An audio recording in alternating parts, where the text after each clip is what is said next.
बाकी birds animals तो अभी चलते रहेगा। इसके आगे इंसेक्ट है। इंसेक्ट में ड्राइंग करने के बाद आप कॉम्पोजिशन पे ही आएंगे। लेकिन हम चाह रहे हैं कि कॉम्पोजिशन बता दें, जिससे पहले का जो लोग आप पढ़े हैं वो सारा फिर से रिकॉल हो जाए, फिर से सब कुछ याद आने लगे।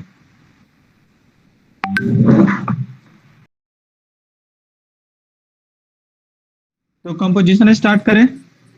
हाँ भैया। हाँ, कंपोजिशन से आपका ड्राइंग बहुत अच्छा हो जाता है, याद रखेंगे। तो इसमें अच्छा। एक एक स्टेप को आप ध्यान में रखेंगे। हम्म। स्नेहल जी कहाँ चली गई?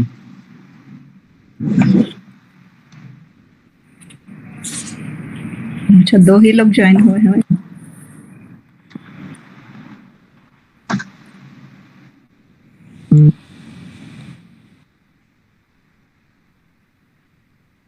और रही बात इंसेक्ट के बारे में, तो इंसेक्ट में जैसे बटरफ्लाई हो गए, वैसे वैसे छोटे छोटे कीट पतंगे जिनको हम लोग ड्राइंग में यूज कर सकते हैं, वो सब आपको बनाने होंगे। कुछ वैसे कीट पतंगे जो मतलब थोड़ा सा डिफिकल्ट होते हैं, जैसे ग्रासहोपर वगैरह हो गया, टिड्डा जिसको हम बोल सकते हैं। और छोटे छोटे जैसे आंट्स हो गए। ये सब जब आपको ड्राइंग दिया जाएगा तो आप आसानी से ड्राइंग बना लेंगे। इसमें कोई किसी फॉर्मूले वगैरह की जरूरत नहीं है। एज ए सामने जो आपको दिखता है, बस उसको आपको ड्राइंग करने होते हैं। मेन इंपॉर्टेंट है कॉम्पोजिशन। किसी भी ड्राइंग का अगर मतलब निचोड़ अगर या सार अगर की बात करें तो कॉम्पोजिशन होता है। तो कॉम्पोजिशन का पहले बेसिक रूल आप समझेंगे। अलग अलग आर्टिस्ट अलग अलग रूल देते हैं, लेकिन आप ये समझिए,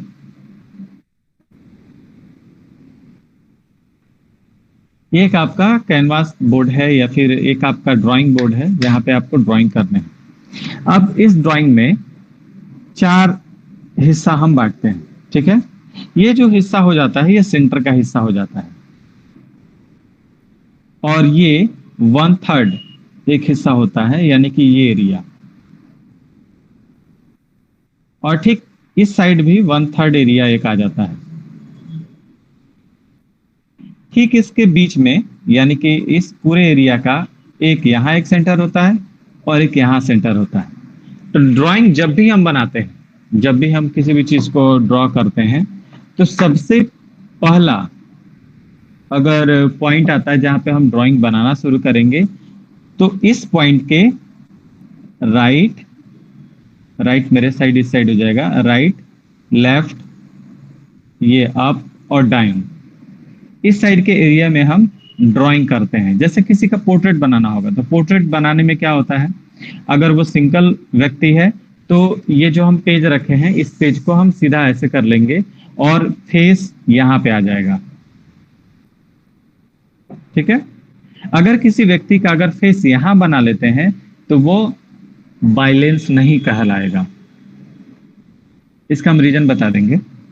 अगर किसी व्यक्ति का, अगर आप चाहते हैं कि मतलब समझ भी रहे हैं कि अगर पूरे ओवरऑल पेज का अगर हम डिवाइड करें तो बीच एक सेंटर हो रहा है, तो बीच सेंटर पे हम ड्राइंग करेंगे तो वो मेरा बाइलेंस होगा। नहीं, ऐसा कुछ नहीं। बीच सेंटर पे हो सकता है कि कुछ ड्राइंग बनते हो, वो अलग बात है, लेकिन कंपोजिशन की दृष्टि से ये पॉइंट सही नहीं है। तो हमेशा बीच के पॉइंट से दाएं बाएं ऊपर और नीचे कर सकते हैं, थोड़ा सा शिफ्ट कर सकते हैं इस कंपोजिशन में। अब देखते हैं, ये अगर थर्ड की बात करें, 1/3 की बात करें, तो यहां अगर किसी ऑब्जेक्ट को आप बनाते हैं, यहां अगर किसी ऑब्जेक्ट को बनाते हैं तो ये एरिया आपको बाइलेंस करना पड़ेगा। अगर यहां ऑब्जेक्ट को बनाते हैं तो ये एरिया आपको बाइलेंस करना होगा। अब बाइलेंस कैसे करना होगा हम फिर बता रहे हैं।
चलिए,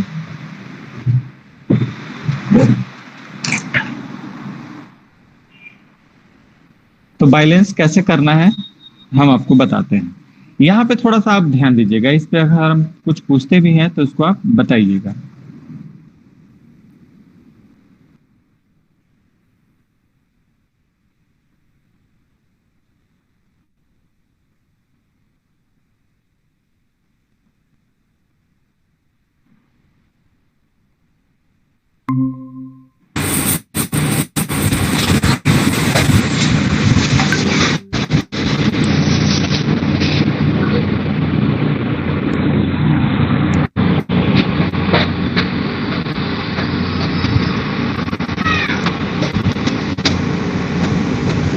ऑडियो म्यूट करो।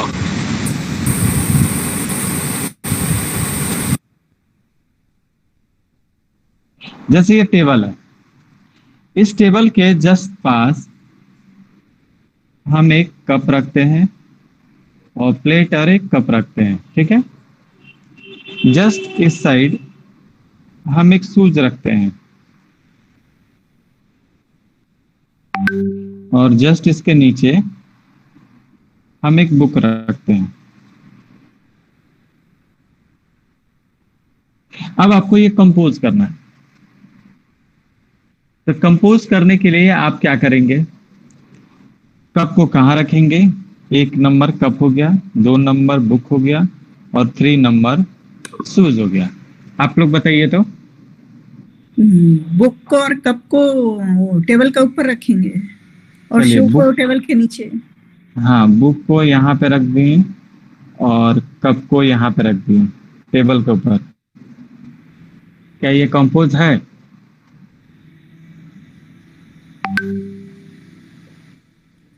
नहीं, बोलिए। कप को साइड में रखेंगे ना, एक पास हाँ, रखेंगे। कप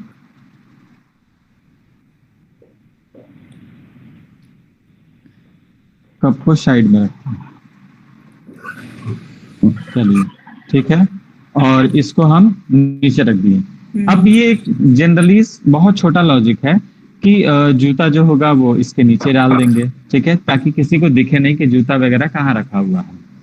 कप को हम ऊपर ही रखेंगे और बुक को जो है, ये चाहे आप इसको बंद करके इसके ऊपर रखें या फिर पढ़ते हुए आप ऊपर रख सकते हैं, ठीक है। तो ये एक जनरल कंपोजिशन हो गया।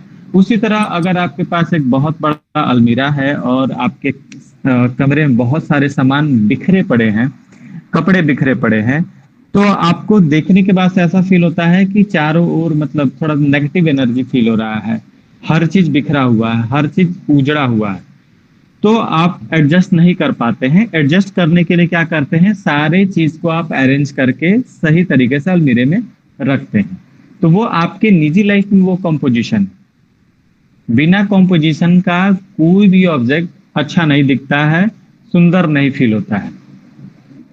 जैसे अगर आप किसी का बॉडी अगर आप देखेंगे, जैसे जो बॉडी से थोड़े अपंग हो जाते हैं, वो हैंडीकैप हो जाते हैं, तो आप को उनका बॉडी जो होता है वो नजरों में खटकने लगता है।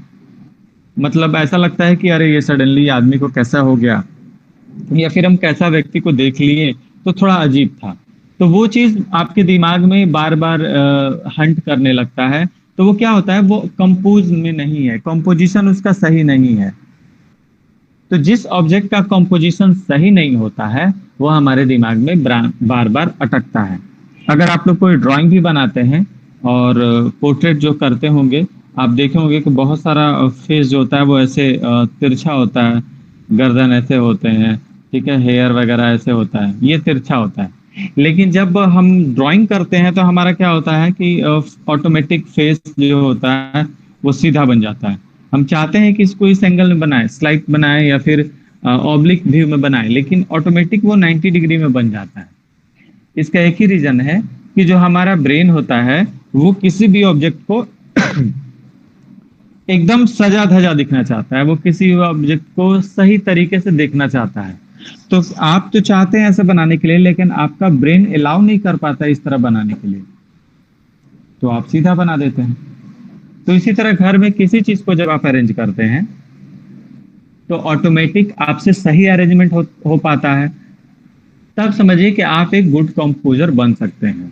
अब कंपोजर से याद आया कि जितने भी मतलब कंपोजर होते हैं, म्यूजिक कंपोजर वगैरह, वो क्या करते हैं, बहुत सारे बीट्स होते हैं, बीट्स यानी कि धुन जो होते हैं, उस धुन को एक गाने में पिरो देते हैं। और तब वो जब धुन सुनते हैं तो गाना हमको अच्छा लगता है। अगर मान के चलिए कि आप अगर किसी भी धुन को आप बजा रहे हैं, अगर आपने म्यूजिक नहीं सीखा है, तो वही धुन आपको कर्कश ध्वनि लगेगा, मतलब काफी हार्ड फील होगा और कानों को दर्द महसूस होगा, मतलब आपको अच्छा फील नहीं होगा वो ध्वनि। तो क्या करना होगा, आपको म्यूजिक भी कंपोज करने होते हैं, एक एक रिदम, एक एक लय, एक एक सब चीज को आपको सही अरेंजमेंट करने होते हैं। ठीक है, तो कंपोजिशन जो आपके जनरल लाइफ में है, बस उसी से समझना है।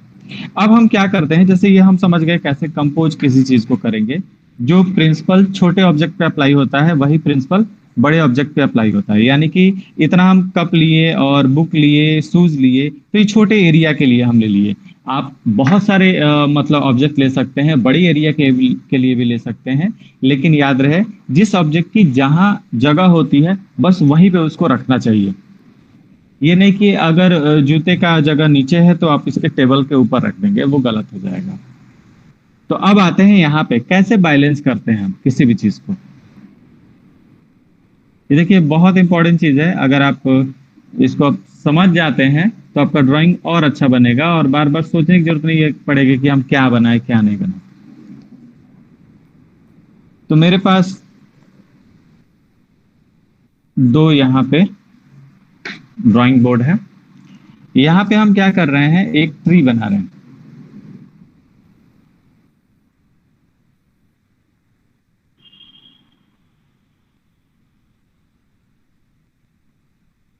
ये ट्री बना दिए।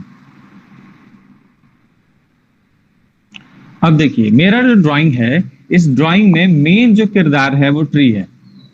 ट्री हम यहां दिखाएं, यानी कि पूरे हाफ पे थर्ड दिखाएं, इसको 1/3 दिखाएं ट्री। अब इस साइड का जो पार्ट है वो एकदम खाली हो गया, ब्लैंक हो गया। अगर आप देखे होंगे तराजू, तो तराजू क्या होता है, ऐसे होता है, एक इधर होता है, एक इधर होता है, और एक डंडी होता है, और फिर एक ऐसे होता है। तराजू दिख रहा है ना सबको? हाँ दिख रहा है। दिख रहा है। अगर मान के चले कि यहाँ पे हम क्या करते हैं, यहाँ पे एक इसका वेट जो होता है, जिसको बटखरा यहाँ पे बोलते हैं, ये हम रख दिए 1 kg। ठीक है, 1 kg रख दिए, और इस साइड नहीं रखें। तो आपके दिमाग में क्या हो रहा है ना, कि ये जब इधर वेटेड है तो इसको नीचे गिर जाना चाहिए और ये ऊपर चला जाना चाहिए। आपके दिमाग में वो हो रहा है, वो नीचे जा रहा है, ये ऊपर जा रहा है, ये नीचे जा रहा है, ये ऊपर जा रहा है। आपके दिमाग में हो रहा है ना।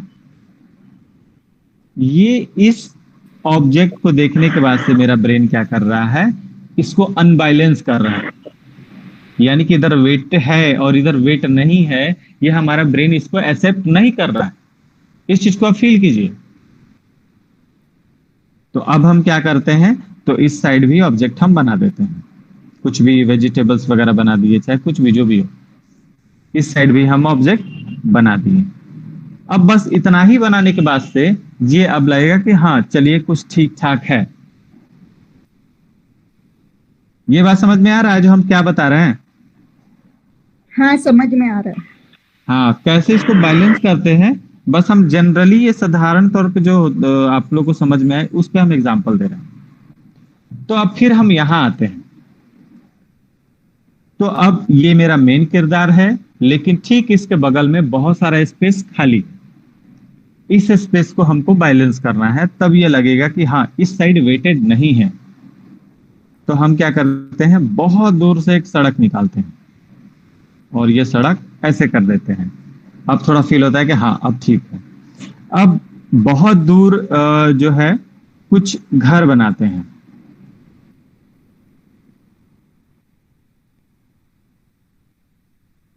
ये घर बना दिए।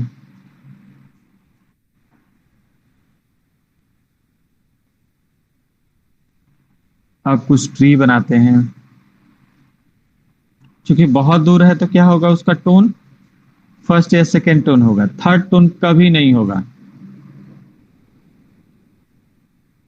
क्योंकि दूर का ऑब्जेक्ट क्लियर नहीं दिखता है। याद रखेंगे। अब यहाँ पे हम कुछ फसल बना देते हैं।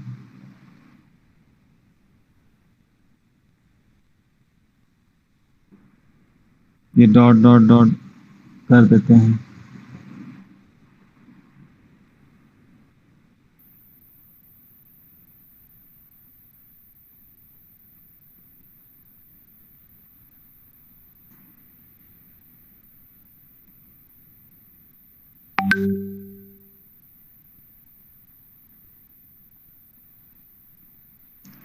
और अच्छा से बैलेंस करने के लिए क्या करते हैं, यहाँ पे एक ह्यूमन बना देते हैं। किसी भी ड्राइंग में मतलब सजीव चीज को दिखाना, लिविंग थिंग्स को दिखाना, ये दर्शाता है कि उस ड्राइंग में पॉजिटिव एनर्जी है। ये याद रखेंगे। अगर किसी ड्राइंग में आप लिविंग थिंग्स को, खासकर लैंडस्केप वगैरह में, अगर आप लिविंग थिंग्स को नहीं दिखाते हैं, बर्ड्स को नहीं दिखाते हैं, एनिमल्स को नहीं दिखाते हैं, तो वो ड्राइंग डेड लगता है। बिना एनिमल्स और बिना प्लांट का कोई भी लैंडस्केप कंप्लीट नहीं होगा। तो ये हम क्या करेंगे, और एक इंसान को बनाएंगे। यहाँ पे हम इस साइड डायरेक्शन में शेड दिए हैं, यानी कि लाइट का डायरेक्शन ये है, तो इसका कास्ट शैडो भी बना देंगे।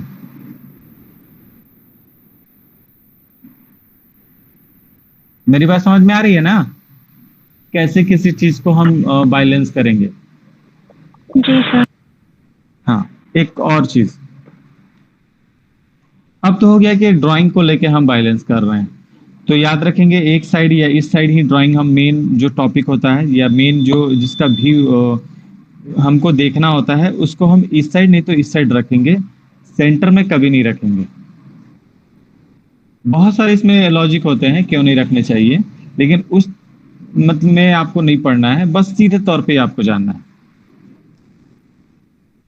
दूसरा है कि जब हम कलरिंग करते हैं या शेडिंग करते हैं, तब हम क्या करेंगे। तो एक और ऑब्जेक्ट हम बनाते हैं।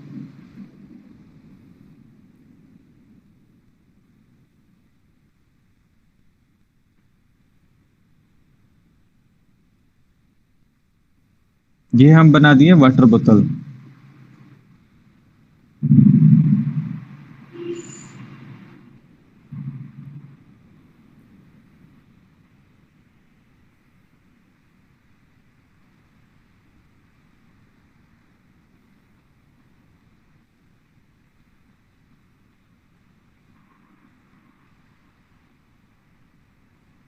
अब इसके बैकग्राउंड में हमको शेड करने हैं। ये भी देखिए हम सेंटर में नहीं बनाए, दिख रहा है ना, सेंटर में हम नहीं बनाए। तो अब हमको क्या करना है, इसके बैकग्राउंड को शेड करना है। तो आपको पता है कि लाइट का डायरेक्शन ये है, तो जब लाइट का डायरेक्शन इस साइड से होगा, तो या तो इस साइड डार्क कर देंगे, बैकग्राउंड को डार्क करेंगे, ओवर डार्क कर देंगे, या तो बैकग्राउंड को एकदम हल्का रखेंगे। अब देखिए, हल्का रखेंगे तो क्या होगा और डार्क रखेंगे तो क्या होगा। तो जैसे इस साइड हल्का रखते हैं, तो हमको ठीक इस साइड बैलेंस करने के लिए डार्क करना पड़ेगा।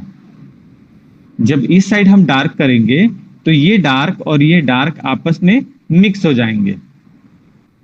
मेरी बात समझ में आ रही है। Yes sir. जब इस साइड हम हल्का करेंगे, हल्का कर देंगे, तो इस साइड हमको डार्क करने होंगे बैलेंस के लिए, क्योंकि एक साइड लाइट होना चाहिए तो एक साइड डार्क होना चाहिए। और ये क्यों होना चाहिए फिर अभी बता रहे हैं। तो इस साइड अगर लाइट करेंगे तो इस साइड डार्क करेंगे, जिसकी वजह से ये शेड और ये बैकग्राउंड दोनों मर्ज हो जाएगा, और ये ऑब्जेक्ट पता नहीं चलेगा कि इसमें कहां से ऑब्जेक्ट स्टार्ट हो रहा है। ठीक इसका अपोजिट, ये अगर डार्क करते हैं और ये अगर डार्क करेंगे तो क्या करना पड़ेगा। जब इसको आप लाइट करेंगे इस डायरेक्शन को, तो आप देखिए कि ये डायरेक्शन जो है आपका, ये क्लियर विजन होगा, और डार्क की वजह से ये भी क्लियर विजन होगा। तो अब देखिए बैलेंस कैसे कर रहा है। तो ये पोर्शन आपका लाइट है, तो लाइट पोर्शन इस डार्क पोर्शन के वजह से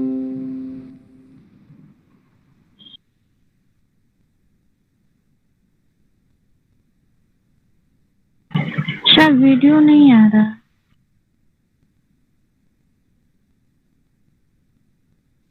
यस सर, वीडियो नहीं आ रहा है।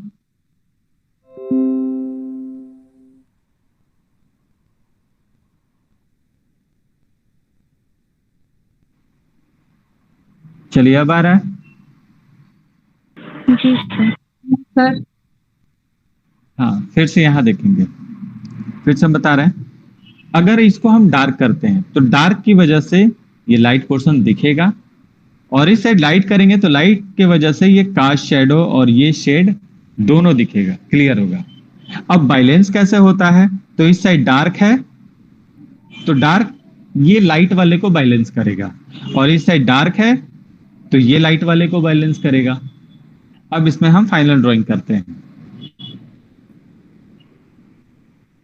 ये हम जिगजैग लाइन का ही इस्तेमाल कर रहे हैं ताकि कम टाइम में ड्राइंग बन जाए।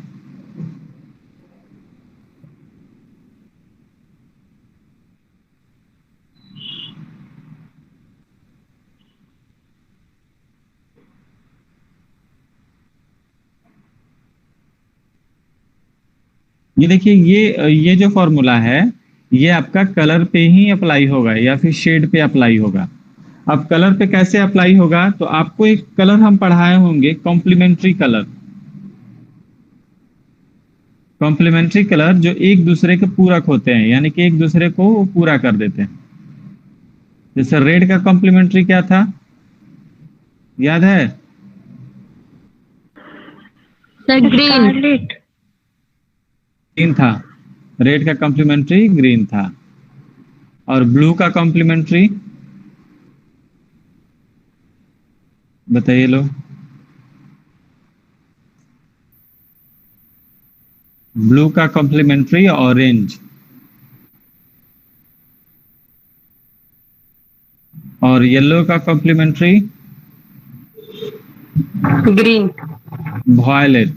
कुछ भी बोल देना है बिना सोचे समझे, वॉयलेट होगा। यानी कि कलर जो होंगे प्राइमरी वो सेकेंडरी के कॉम्प्लीमेंट्री हो जाएंगे, और सेकेंडरी जो होंगे वो प्राइमरी के कॉम्प्लीमेंट्री हो जाएंगे। क्योंकि कॉम्प्लीमेंट्री कलर उस कलर को बोलते हैं जिसमें तीनों कलर का समावेश हो। प्राइमरी तीनों कलर मतलब प्राइमरी तीनों कलर। सर याद रहता है, आप पूछते हैं तो ना तो भूल जाते हैं ना। क्योंकि बार बार यूज नहीं होता है ना उस चीज का, सिर्फ याद रहता है। जब उसको आप यूज करेंगे ना तब वो हमेशा के लिए छप जाएगा ब्रेन में। ओके।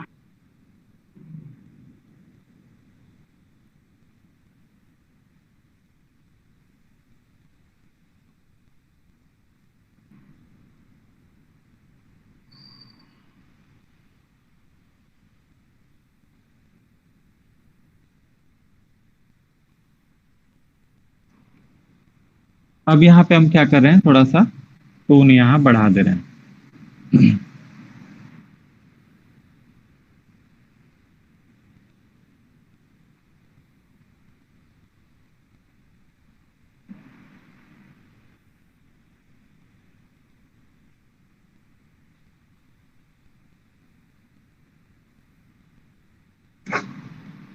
तो ये आपको दिख रहा है। एक Yes, चीज sir. इसमें और कर सकते हैं कि यदि इसका कास्ट शैडो हम नीचे ना दिखाएं, ठीक है, और जस्ट इसका कास्ट शैडो अगर हम वॉल पे दिखाएं तो कैसा दिखेगा। तो देखिए, वॉल पे जैसे हम दिखाएंगे तो कास्ट शैडो ठीक इसके पीछे से ऐसे ऊपर की तरफ जाएगा।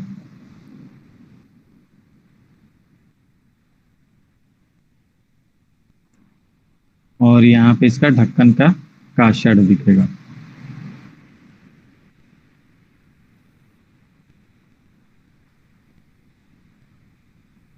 दिख रहा है? Yes sir. सर इस टाइप के ड्राइंग में इस तरीके का भी बनाना होगा? नहीं नहीं, ये हम बता रहे हैं ना कि अगर नीचे दिखाएंगे तो कैसे दिखेगा कास्ट शैडो, अगर ऊपर की तरफ दिखाएंगे तो कैसे दिखेगा कास्ट शैडो। ठीक है, जी जी। ये पूरा कॉम्पोजिशन है। चलिए अब इसमें हम एक लैंडस्केप बनाते हैं, जो कोशिश करना है आप लोग भी बनाएं। ड्राइंग में दिखा सकते हैं क्या वाल पे? जैसे कि वाल के पास कोई भी ड्राइंग है तो उसको दिखा सकते हैं वाल पे। हाँ हाँ, आसानी से उसको रख के हम फोटोग्राफी पहले कर लेंगे किसी ऑब्जेक्ट का, और फिर उसके बाद से बनाना शुरू करेंगे। ओके।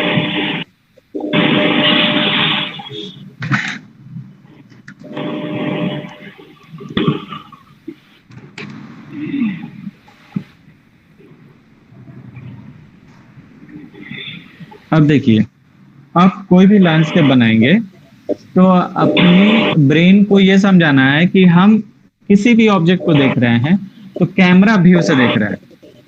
कैमरा व्यू इसलिए बोल रहे हैं ताकि आप लोग को जल्द से जल्द समझ में आए।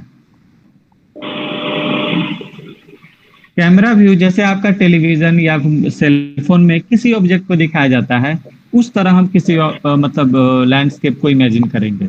जैसे टेलीविजन में क्या दिखता है, तो जो सबसे पास होते हैं वो बड़े दिखते हैं और जो दूर होते हैं वो छोटे दिखते हैं, एज ए पर्सपेक्टिव व्यू। सालू अपना आवाज म्यूट करो, बहुत बैकग्राउंड आवाज आ रहा है।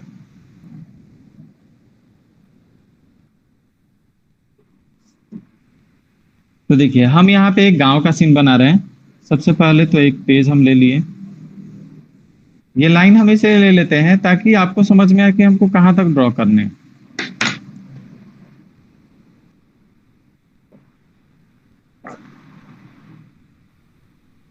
अब चूंकि हम कैमरा एंगल इसमें ले रहे हैं, तो देखिए कैमरा एंगल कहने का क्या मतलब है।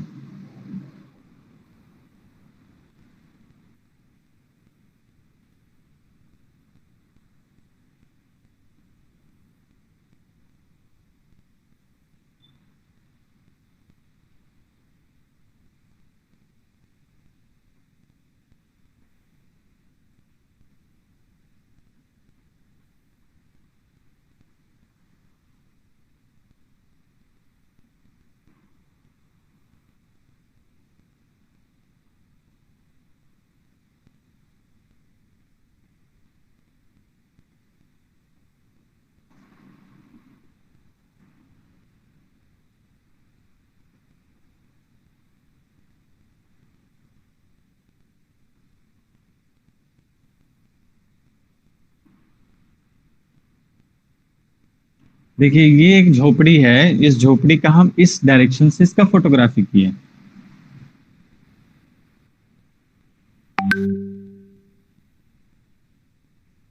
अच्छा, हम ड्राइंग फोरग्राउंड से कर रहे हैं कि बैकग्राउंड से कर रहे हैं?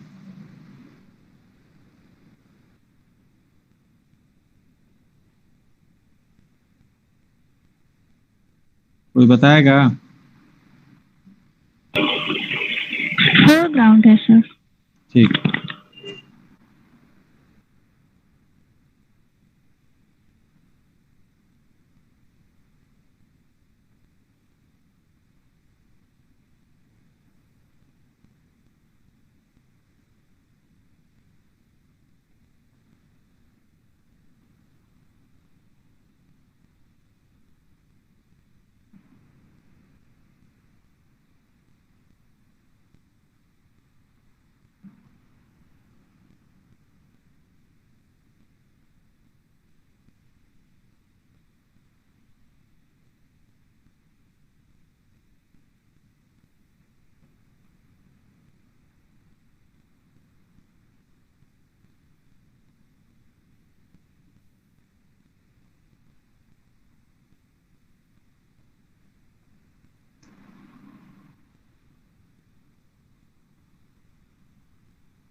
इसमें हम अब थोड़ा सा शेड कर रहे हैं ताकि और भी ऑब्जेक्ट क्लियर हो।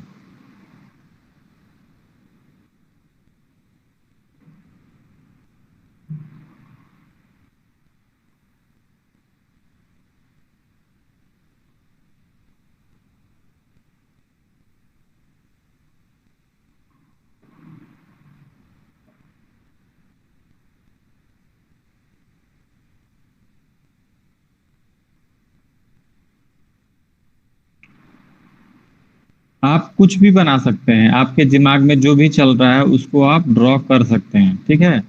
हम जो भी बना रहे हैं ये कहीं से ड्राइंग नहीं है, ना ही कहीं रियल में होगा ये ऐसा। लेकिन मेरे दिमाग में जो आ रहा है कि हाँ इसके पीछे ये होना चाहिए, इसके पीछे हम यहाँ एक बना सकते हैं, तो आप वो ड्रॉ कर सकते हैं। कुछ ज्यादा सोचने की जरूरत नहीं, जो आपके दिमाग में आ रहा है वो बना लेना। अब मेरे दिमाग में आया कि यहाँ भी एक थोड़ा सा कुछ होना चाहिए, तो हम यहाँ पे इलेक्ट्रिक पोल बना दिए, ठीक है। यहाँ भी इलेक्ट्रिक पोल एक होना चाहिए, फिर ये इलेक्ट्रिक पोल एक यहाँ होना चाहिए, तो यहाँ भी इलेक्ट्रिक पोल हम बना दे रहे हैं। मतलब आपके दिमाग में जो आए आप वो बनाए, आप अपने ब्रेन को एकदम खुला छोड़ दे कि कुछ भी सोच के ला दे।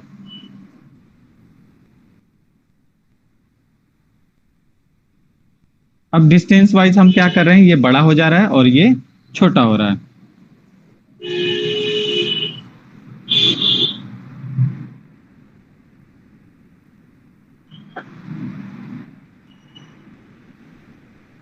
अब देखिए आजकल के जैसे गांव वगैरह में क्या होता है, कुछ झोपड़ियां होती हैं और कुछ पक्के मकान भी होते हैं।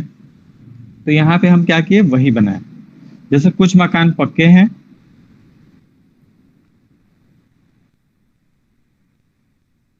इसको कुछ शेड कर देते हैं।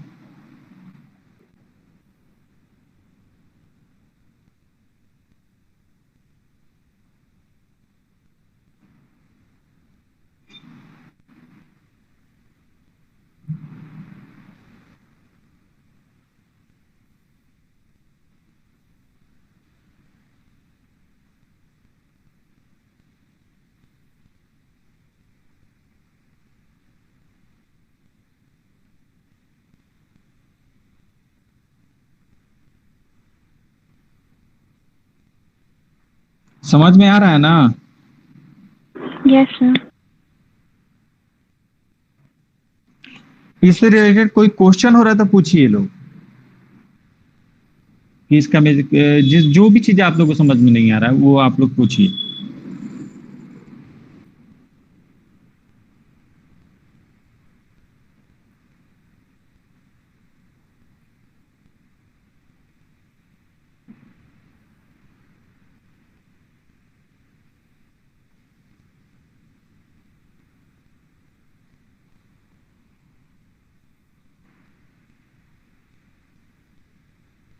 इसमें हम सर्कुलर लाइन ऐसा ऐसे करेंगे,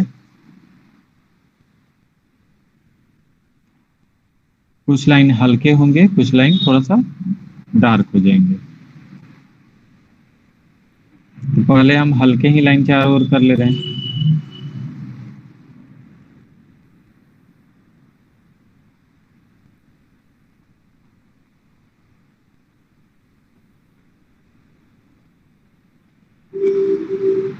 इसको आप लोग को बनाना भी है। सर अगर इस ट्री के पीछे भी अगर बहुत सारे ट्री दिखाने हो तो वो मतलब कौन से टोन में दिखाना होगा? हाँ हम बता रहे हैं। जैसे ट्रेन में सफर किए होगे तो देखिए को बहुत दूर के ट्री काफी हल्के हल्के दिखते होंगे, ऐसा लगता होगा कि जस्ट उनके आगे कोहरा छाया हुआ है, जी। बहुत दूर दूर के ट्री। तो वैसा इसलिए दिखता है क्योंकि दूर से उन लोग का जो कलर होता है वो हमारे आंखों के पास नहीं पहुंच पाता है, तो बीच में ही उनका कलर खत्म, ब्रेक होने लगता है। तो इस वजह से काफी हल्के हल्के टोन में सारे ट्री दिखते हैं। तो सेम यही चीज करेंगे कि दूर के जितने भी ट्री दिखाएंगे काफी हल्के हल्के टोन में दिखाएंगे। तो अभी हम दिखा देते हैं। अब हम क्या करें, यहाँ पे थोड़ा सा डार्क हम कर रहे हैं कहीं कहीं।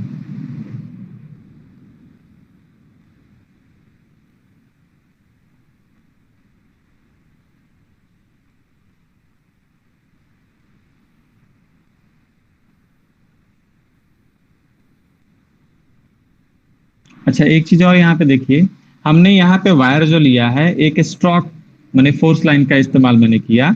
यहाँ डार्क है और यहाँ एकदम लाइट होके वो गायब हो गया।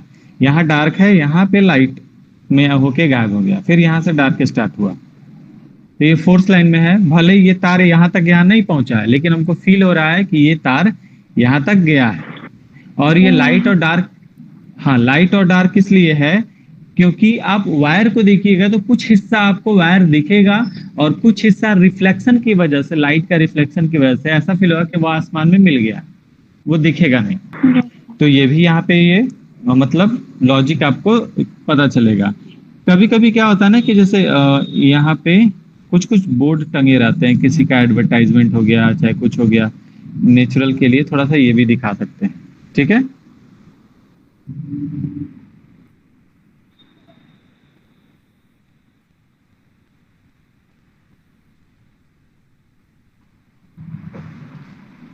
चलिए फिर अब यहाँ सर आते बहुत हैं। ड्राइंग हो रहा है, क्या फिर से ड्राइंग पूछो। बहुत अच्छा फील हो रहा है इसमें।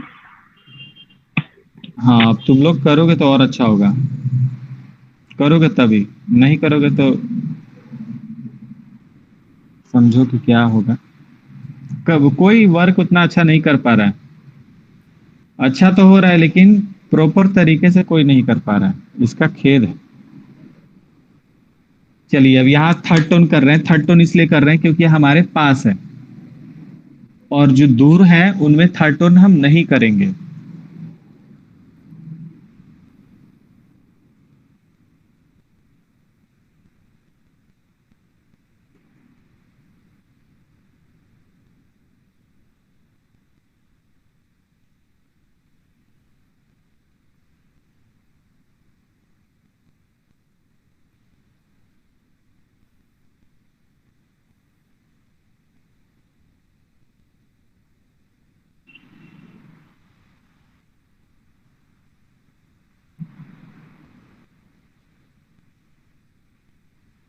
यहाँ भी हम टोन कर देंगे।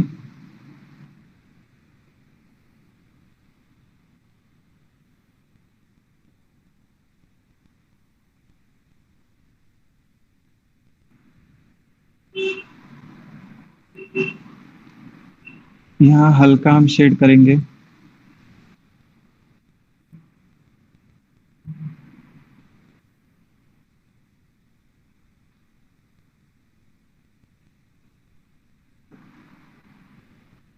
इस साइड हम शेड करेंगे और इस साइड सिर्फ लाइन लेंगे।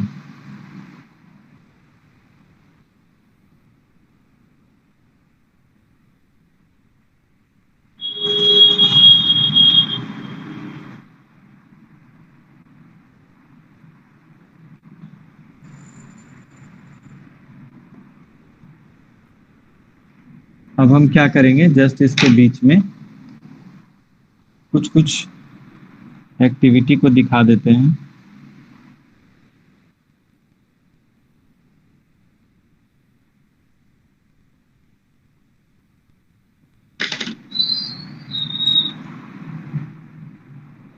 यानी कुछ कुछ लोगों को हम दिखा दे रहे हैं। अच्छा, लोग कितने बड़े होंगे, तो जो इसका गेट है, इस गेट से थोड़े बड़े तब होंगे जब गेट का बेस से नीचे कोई व्यक्ति होगा। अगर इस गेट से उस पार कोई व्यक्ति बनता है तो इस गेट से भी छोटा होगा। तो इस तरह हम मेजरमेंट लेंगे। अगर यही व्यक्ति यहाँ बनेगा तो इतना बड़ा बनेगा।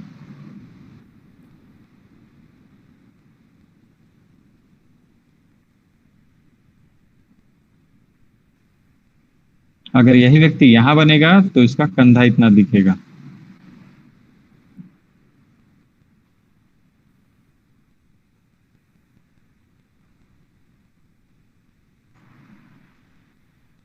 समझ में आ रहा है ना सबको? जी सर। Yes sir.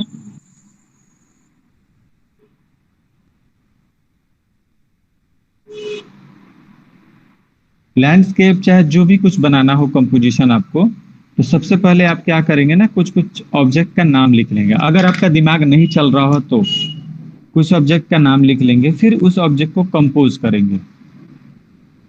तब देखिएगा आपका फटाफट बन के तैयार हो जाएगा। अब आपने लगभग सब कुछ सीख ही लिया है। झोपड़ी सीख लिया, इंसान को बनाना सीख लिया है, स्ट्रोक लाइन लिए हैं, कुछ ट्री सीख लिए हैं। अब सबको एक जगह आपको कंपोज करने हैं। कहाँ लाइट टोन होना चाहिए, कहाँ डार्क टोन होना चाहिए, इसका समझ आ चुका है। तो जब आप बनाएंगे तो थोड़ा बहुत अगर प्रॉब्लम भी होगा तो इसमें आपका सब चीज ठीक हो जाएगा। चलिए ये आपका हो गया। अब हम बताते हैं ट्री जो बहुत दूर होगा। तो जैसे हमको यहाँ बनाना है, देखिए कभी भी बड़े ट्री होंगे तो ठीक उसके नीचे कोई ट्री नहीं दिखेगा। ट्री नहीं दिखने का एक और कारण है कि अगर बहुत दूर के ट्री होंगे तो बहुत छोटे छोटे दिखेंगे, लेकिन उस दूर के ट्री के सामने जो आ गया ये घर आ गए, इतने सारे घर आ गए। तो इतने सारे घर के बाद अगर ट्री होगा तो वो दिखेगा नहीं। लेकिन एक जगह है जहाँ पे ट्री देख सकते हैं, तो ये है यहाँ। तो यहाँ ऐसे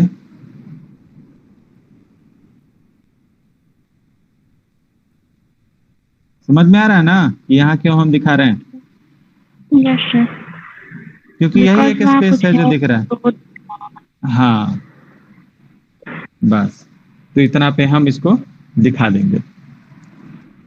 आसमान में कहीं कहीं बर्ड्स दिखा सकते हैं।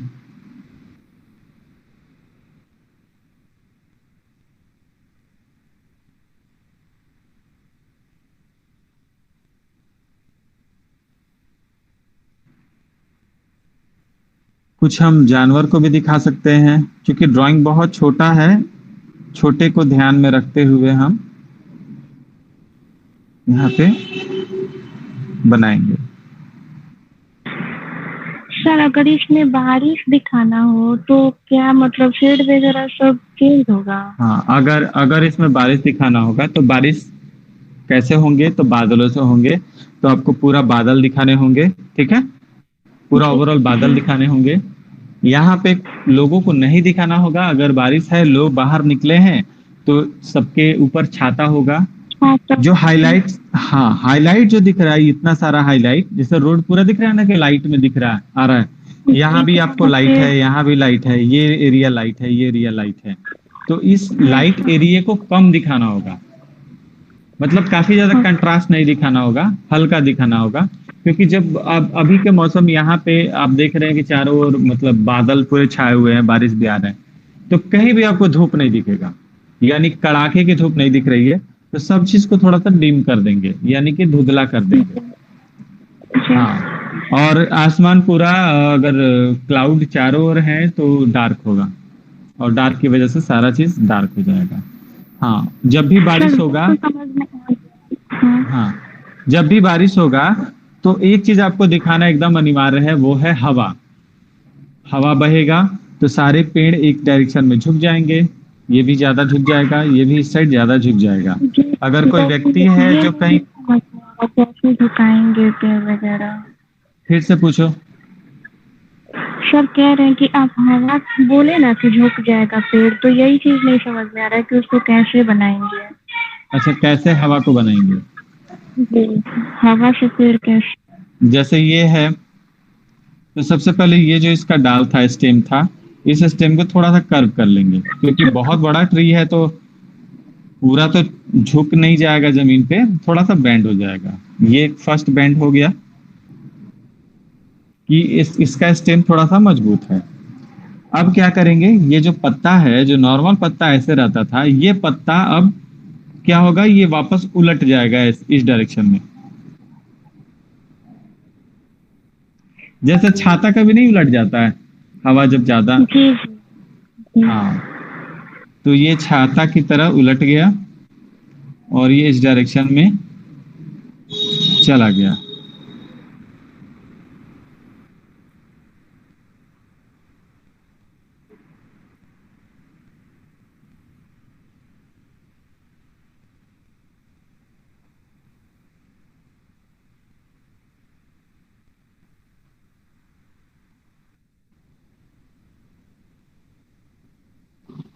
और सब ऐसा लग रहा है कि सारा एक ही पॉइंट में मिल रहा है।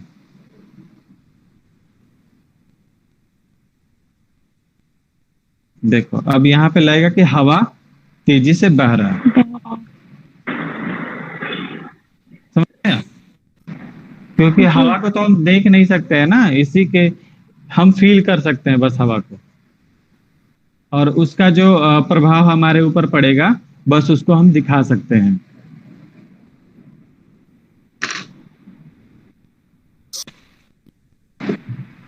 ये कॉम्पोजिशन समझ में आ गया? Yes sir. अब इसके आगे बताएं और कॉम्पोजिशन। यस।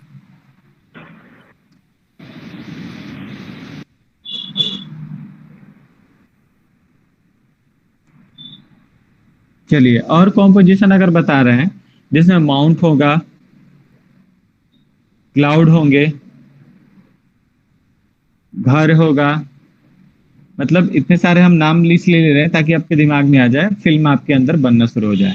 माउंट होगा, क्लाउड होगा, कुछ घर होंगे, नदियां भी हो सकती हैं, कुछ एनिमल्स होंगे, और उनको सब मिला के हम लोग कॉम्पोजिशन कर रहे हैं। तो दो तरीके से हम कर सकते हैं। एक तो सबका लेआउट हम कर लेंगे, क्योंकि लेआउट जब भी करेंगे तो बैकग्राउंड से कर लेंगे, लेकिन जब फाइनल ड्राइंग करेंगे तो फोरग्राउंड से करेंगे। हाँ, कभी भी लैंडस्केप बनाते हैं तो एक चीज याद रखेंगे, पहले ही बताए थे कि पूरे पेज को हाफ डिवाइड करते हैं। फिर हम यहाँ से भी एक ले लेते हैं, इसमें बनाएंगे तो समझ में आएगा। पूरे पेज को हाफ डिवाइड कर लेते हैं और इस हाफ से नीचे हम एक और लाइन लेते हैं। ये होराइजन लाइन हो गया, ऊपर का पार्ट स्काई हो गया और नीचे का पार्ट जमीन हो गया। तो हम इसमें माउंट लेते हैं। माउंट जो होगा हम यहाँ से लेते हैं और एक से दो माउंट लेते हैं, बस ज्यादा नहीं लेंगे। अब हमको यहाँ पे बस्ती दिखाने हैं, तो हम बहुत दूर से दिखा रहे हैं कि एक नदी है जो बह के आ रही है। अब इस नदी के इस डायरेक्शन में क्या दिखाएंगे, हम छोटे से बस्ती को दिखाएंगे। तो झोपड़ी वगैरह ही दिखा देंगे तो ज्यादा अच्छा रहेगा।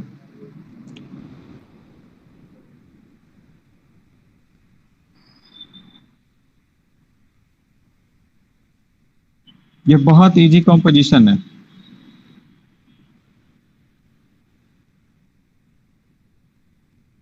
अगर आपके दिमाग में भी कुछ कॉम्पोजिशन आता होगा जिससे आप पूछ सके तो वो हमसे पूछिएगा।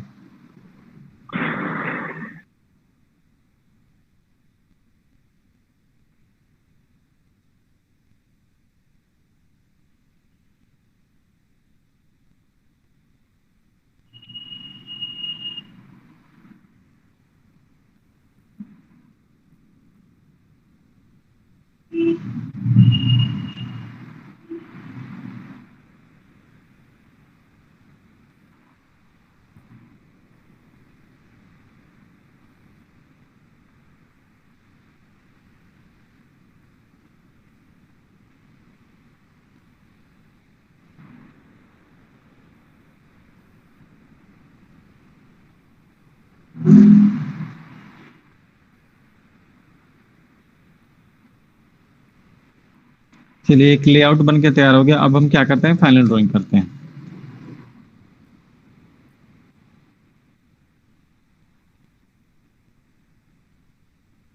ये हम रफ ड्राइंग ही करेंगे, आप लोग को और अच्छा बनाना है।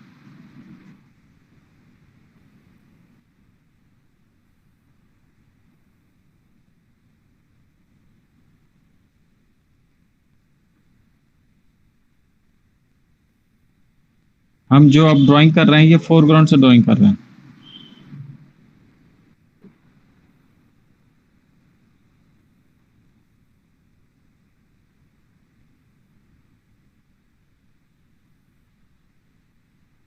आप कोई भी ट्री बना सकते हैं, ऐसा नहीं कि जो हम बता रहे हैं बस वही बनेगा। सर ये फोरग्राउंड और ये बैकग्राउंड और थोड़ा सा एक बार बता दीजिए, मुझे दिमाग से निकल रहा है। फोरग्राउंड बैकग्राउंड तो हम 2-3 बार बताए हुए हैं। जो आगे का पार्ट होता है वो फोरग्राउंड हाँ बोलते वही। हैं, हाँ, जो सबसे पीछे का पार्ट होता है वो बैकग्राउंड बोलते हैं, और जो बीच का जितना पार्ट होता है वो सारा मिडिल ग्राउंड होता है। तो पहले हम फोरग्राउंड बनाते हैं, फोरग्राउंड के बाद से जो जगह बचता है वो मिडिल ग्राउंड के लिए होता है, और मिडिल ग्राउंड बनाने के बाद से जो जगह बचता है वो बैकग्राउंड के लिए करेंगे। हाँ, हाँ, हाँ, तो यहाँ पे हम फोरग्राउंड से स्टार्ट कर रहे हैं, यानी कि इसके बाद अगर कोई ऑब्जेक्ट होगा तो उसके ऊपर ही पेंसिल चल जाएगा, और जहां पेंसिल नहीं चलेगा वहीं पे हम उसको सिर्फ बनाएंगे। जैसे यहाँ पे हमने घर एक बनाया था, तो आप देखिएगा कि यहाँ से ये घर कुछ ढक गया है, तो हमको बस इतना ही अब घर बनाना है, जो ढक गया उसको नहीं बनाना है। तो ये हो गया फोरग्राउंड बैकग्राउंड से।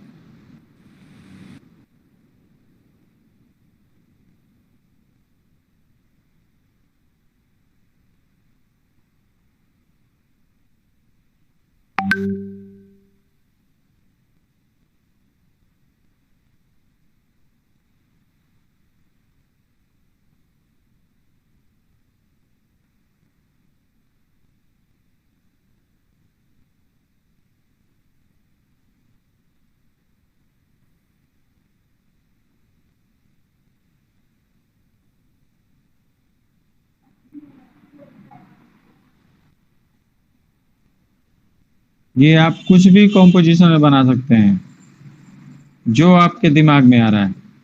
हम भी वैसा ही कर रहे हैं, कुछ हम सोच नहीं रहे हैं, बस जो आ रहा है हम उसको बनाते जा रहे हैं। लेकिन हाँ, जो भी बनेगा वो नेचर के हिसाब से होना चाहिए। लाइट का डायरेक्शन ये है, तो इस साइड का पोर्शन थोड़ा सा लाइट होगा। जैसे जैसे हम दूर जाएंगे मेरा टोन कम होते जाएगा। क्यों कम होगा पता है ना? Yes sir. हाँ, पर्सपेक्टिव के नाते। कि हाँ, क्योंकि दूर से किसी भी तेजी में बना रहा है उतना इंटरेस्ट आ रहा है। इंटरेस्ट यानी कि समझ में आ रहा होगा तब, नहीं तो ऐसे ही बोल रहे होगे तब तो बेवकूफी नहीं कर रहे नहीं, हो। समझ में आ रहा है ना? कभी प्रतिष्ठा में प्राण नहीं गंवाना है। नहीं दूसरे को नहीं आ रहा है वो खुद पूछेगा, जिसको आ रहा है वो अच्छी बात है। देखिए, आप अपना सेल्फ, अगर आपको अपने ब्रेन पे कंट्रोल करना है तो आप सेल्फ कर सकते हैं, कोई दूसरा कोई कंट्रोल नहीं कर सकता। इसी तरह ड्राइंग अगर नहीं समझ में आ रहा है तो आप ही पूछ सकते हैं, दूसरा कोई नहीं पूछेगा। आप ये समझेंगे कोई पूछ दे तो हम भी समझ लेंगे, हमको बोलने की जरूरत ना पड़े। तो आप क्या कर रहे हैं ना, टाइम आप अपना बर्बाद कर रहे हैं। आपको नहीं आ रहा है, एकदम बेझिझक पूछिए, क्योंकि आप तभी सीख रहे हैं ना कि जब आपको नहीं आ रहा है। जब आपको आ जाएगा तो हम भी सिखाना बंद कर देंगे। इसलिए पूछा कीजिए।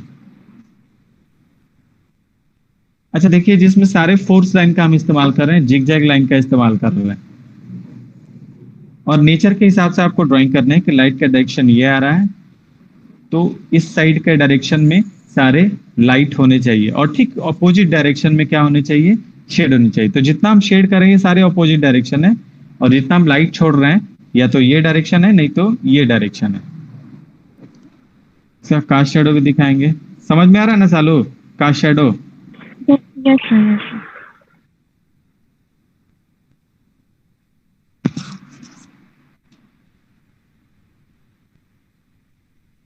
चलिए, जैसे इतना हो गया तो यहाँ पे नदी था, तो नदी सडनली हम दिखा नहीं सकते हैं, इसलिए हम थोड़ा सा यहाँ पे कुछ शेप दिखा दे रहे हैं। जैसे एक शब्द हम बोले थे पठार, ठीक है? तो पहाड़ों का जो समतल भाग होता है उसको पठार बोलते हैं।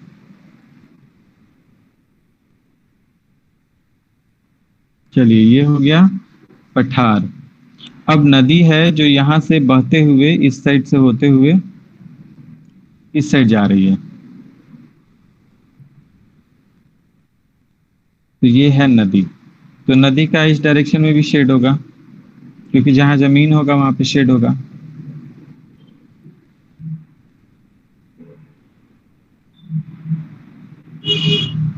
और नदी का जो एरिया है उसको हम शेड नहीं करेंगे, ऐसे ही छोड़ देंगे। शेड इसलिए नहीं करेंगे क्योंकि नदी का जो पानी होता है, उस पानी का कोई कलर नहीं होता है। जो स्काई का कलर होता है बस उससे से रिफ्लेक्ट कर लेता है, तो इसको ऐसे ही छोड़ देंगे हम। फिर माउंट को शेड करेंगे। यहाँ पे आपको ये भी चीज सीखने को मिलेगा कैसे फोरग्राउंड से स्टार्ट करते हुए बैकग्राउंड की तरफ जाते हैं, और क्यों फोरग्राउंड ही स्टार्ट करते हैं, बैकग्राउंड क्यों नहीं स्टार्ट करते हैं। तो ये भी क्लियर हो गया ना आप लोग को, क्यों फोरग्राउंड ही स्टार्ट करते हैं। उषा जी, क्लियर हुआ आपका? हाँ भैया। हाँ, तो मैं क्यों फोरग्राउंड स्टार्ट करते हैं बताइए लोग, तो बैकग्राउंड से क्यों नहीं स्टार्ट करते हैं बताइए। उषा जी आप बताइए।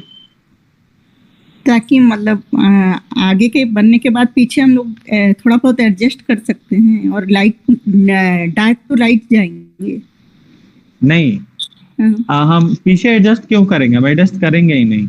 अगर पीछे का ऑब्जेक्ट ढक गया तो ढक गया।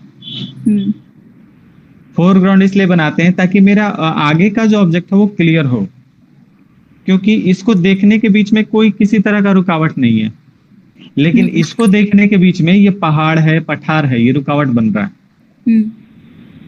अगर हम मान के चले कि यहाँ पे बिजली का खंभा बना रहे हैं, तो बिजली का खंभा डार्क हम कर दिए। इस चीज को समझिए हम क्या समझा रहे हैं। ये बिजली का खंभा है, हम डार्क बना दिए। और भी हो सकता है, बहुत दूर हो सकता है बिजली का खंभा। तो यहाँ से यहाँ इसको तार दिखा दिए, फिर ये ऊपर इस डायरेक्शन में चला गया तार बाहर। तब देखिए, अब इस घर को देखने में किसका रुकावट आ रहा है? तो इस बिजली का खंभा का। लेकिन इस खंभे को देखने में किसी चीज का रुकावट नहीं ना है। नहीं तो सर। हमको पहले खंभा बनाना है, यानी कि फोरग्राउंड बनाना है, उसके बाद से बैकग्राउंड बनाना है। क्लियर? हाँ। सर आप ये क्या बना, हमको समझ में नहीं आ रहा, जिसपे ह्यूमन खड़ा है। ये पठार है, पत्थर है, पत्थर है, और जस्ट इसके नीचे का कटाव है, इसका ये कटाव है। बाकी लोग भी नहीं समझ रहे थे क्या? नहीं, समझ में आ रहा था सर। हाँ, चलिए ये हो गया। अब यहाँ पे आप ध्यान दीजिएगा, इस एरिया का टोन ज्यादा है, इस एरिया का टोन कम है। ये कम क्यों है अब पता चल रहा है ना?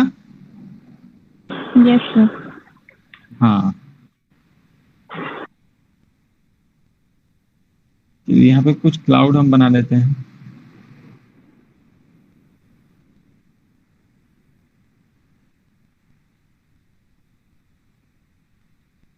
ये दो कॉम्पोजिशन आप लोग को तो बनाना ही है, इसके अलावा भी कॉम्पोजिशन बनाना है।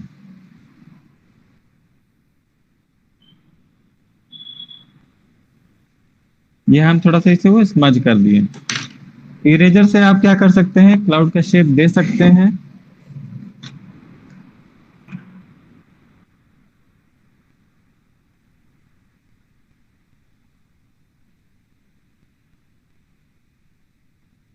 आपको स्क्रबिंग हम बताए होंगे। Yes sir. थोड़ा सा हम इसे लाइनिंग दे देंगे। तो ये आपका बन के तैयार कुछ बर्ड्स।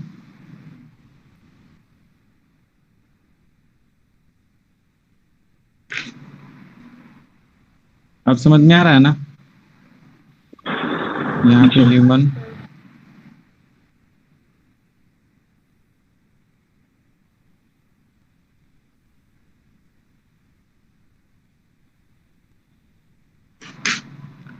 अब बन जाएगा आप लोग से। जी सर। Yes sir. तो आज अभी इसी को बना के दिखाना, ठीक है? और कल इसका जो नए जून वाले बैच का जो होगा, तो उसमें जो जो लोग ज्वाइन होना चाहता है उसमें भी ज्वाइन हो जाएगा। उसमें उस क्लास में रिवीजन आप लोग का अच्छा से अच्छा हो जाएगा। तो कल भी हो सकता है 10 बजे या 11 बजे क्लास हो, तो कल ज्वाइन आप लोग कर लीजिएगा। हाँ, ठीक है। इसके अलावा किसी प्रकार का क्वेश्चन? किस तरह का ड्राइंग का लेआउट? सर वो जो मतलब आगे एकदम मतलब फोरग्राउंड में हल्का सा वो तालाब बोलते हैं ना उसको, वो रहता है और उसमें कुछ मतलब जानवर वगैरह ह्यूमन, और अच्छा। थोड़ा सा इधर से खेत वगैरह का जो नहीं होता एकदम उगा उगा रहता है, घना घना, पीछे चारों तरफ से छोटा बड़ा पौधा, उसको सिर्फ लेआउट करते। अच्छा चलिए, जैसे हमको समझ में आ रहा है वैसे हम ड्रॉ कर रहे हैं। ये आगे ये तालाब हो गया, ठीक है? ये तालाब का एरिया हो गया, और इस डायरेक्शन में ग्रास हो गए, ठीक है? जी। और इस डायरेक्शन में कुछ हिरन है जो पानी पी रहे हैं, पानी के अंदर। हाँ। ठीक है? हिरन थोड़ा अच्छा लगेगा।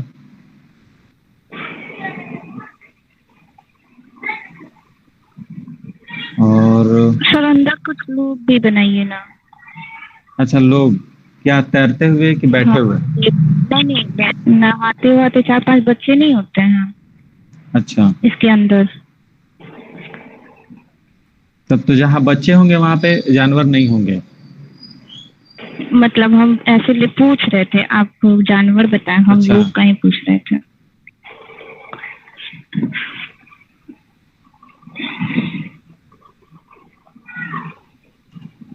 पोजीशन चेंज करना पड़ेगा, क्योंकि जहाँ लोग नहाता है ना वहाँ पे झाड़ी ओड़ी नहीं होता है। जी जी। समझ में आया? तो हम लोग, जी सर, हम लोग वाला ही पूछ रहे थे। झाड़ी वाला ही पेंटिंग आप बताए थे तो मुझसे पता है।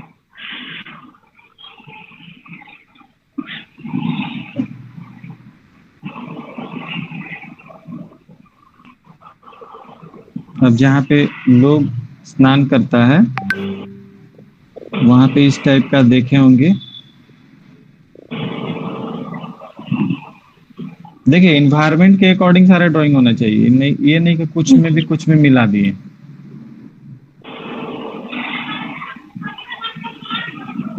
जहाँ इंसान नहाएगा वहाँ साफ सुथरा होना चाहिए, लगे कि हाँ वहाँ पे किसी तरह का प्लांटेशन वगैरह ना हो, ऑलरेडी होगा ही नहीं। अगर झाड़ वगैरह कहीं होता है यानी कि वहाँ का पानी जो होता है वो उसमें बहुत ज्यादा कुछ अनवांटेड चीज होते हैं जो इंसानों के लिए नहीं है। तो आप देखेंगे नदी के किनारे जहाँ पे लोग नहाते हैं, स्नान करते हैं, वो पूरा साफ सुथरा रहता है, वहाँ कुछ पौधे जी वगैरह नहीं निकलते हैं। लेकिन जहाँ पे लोग, वही नदी जहाँ थोड़ा आगे आप चले जाइएगा, लेकिन वहाँ पे कोई नहाता नहीं है उस घाट पे, तो क्या होगा, वहाँ पे बहुत सारे आसपास जलकुंभी होंगे, कुछ जलीय पौधे होंगे, आसपास कुछ पेड़ के ब्रांचेस वगैरह निकले होंगे, बहुत सारा चीज होते हैं। तो यहाँ पे ये कर लेना है। इसमें हम दिखा देते हैं।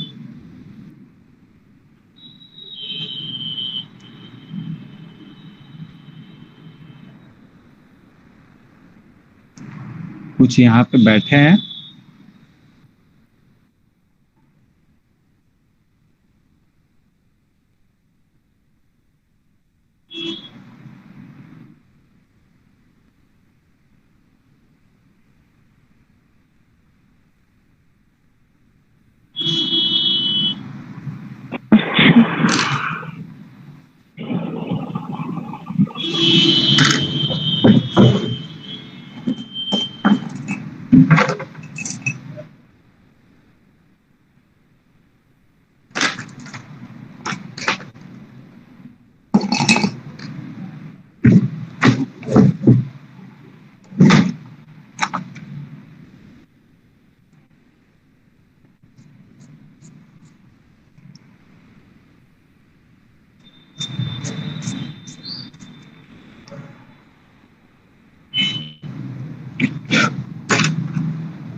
यहाँ पे देख रहे हैं कुछ लोग इसमें अंदर ये तैर रहे हैं, कुछ गर्दन के नीचे से पानी है, कुछ थोड़े से खड़े हुए हैं और कुछ बैठे हुए हैं। और भी हम दिखा सकते हैं कि कुछ लोग कपड़े भी धुलेंगे।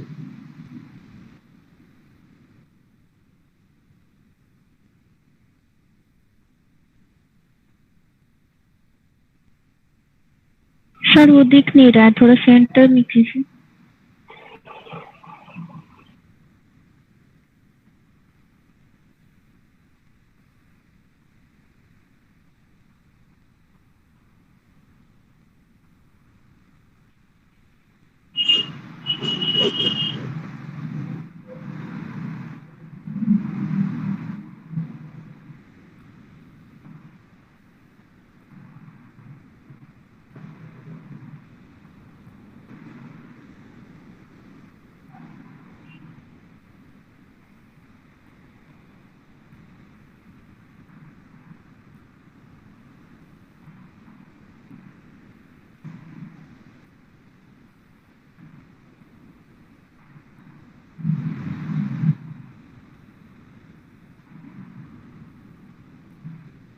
पानी का जब भी सतह बनाएंगे तो ये जहाँ पे लोग बैठा है चाहे उठा है, वहीं पे सिर्फ सतहें नहीं दिखेंगी, चारों ओर दिखेगा, क्योंकि हलचल एक जगह हो रहा है लेकिन ये मूवमेंट धीरे धीरे हर जगह फैल रहा है।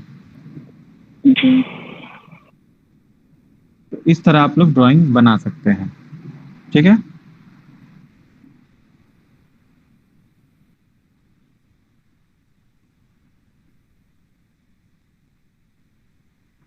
ठीक है।